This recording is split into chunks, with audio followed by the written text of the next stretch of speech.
Bonjour. Premièrement, agrandissons notre liste de pièces. Dans la capsule partie 1, nous avons vu les colonnes identifiées par un symbole. Maintenant, voyons celles identifiées par un titre. La colonne numéro d'article nous indique le numéro de ballon de l'article. En cliquant dessus, un cercle rouge apparaît sur le ballon de la pièce correspondante sur le dessin. Veuillez noter que si les lettres NS y sont inscrites, cela indique Not shown, pas montré, pas visible sur le dessin.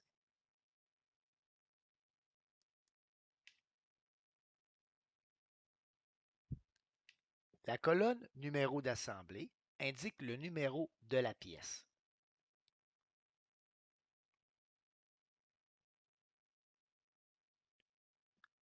Veuillez noter que s'il est écrit Call Order Desk, vous devez appeler le bureau des commandes pour identifier la pièce. La colonne Remarque permet de voir si une pièce a une remarque. Cliquez sur la ou les lettres et vous verrez la ou les remarques.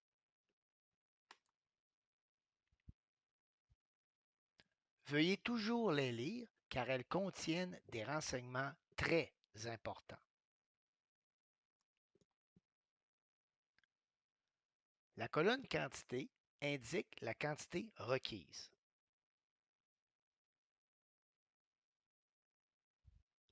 Veuillez noter que les lettres AR signifient As Required, tel que requis.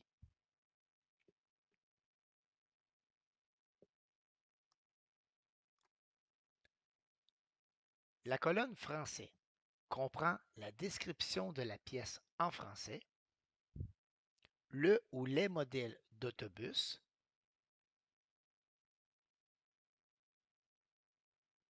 ainsi que parfois des effectifs en nive court.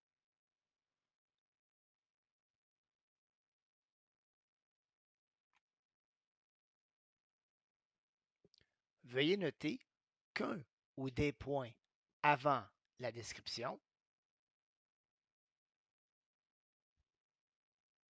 signifie que la pièce en question est une sous-composante de la pièce principale.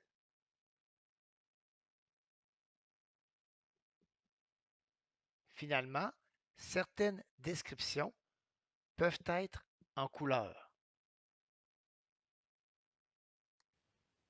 Le rose signifie une pièce de service.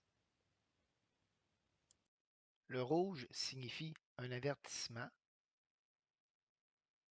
Le violet signifie un rétrofit. Le bleu signifie des outils. Le vert signifie une pièce recommandée. La colonne Spécifications indique les spécifications de la pièce s'il y a lieu. Les autres colonnes donnent d'autres informations moins pertinentes. En terminant, pour voir la liste de toutes les abréviations et leur description, cliquez sur l'icône Abréviation située en haut au centre de l'écran.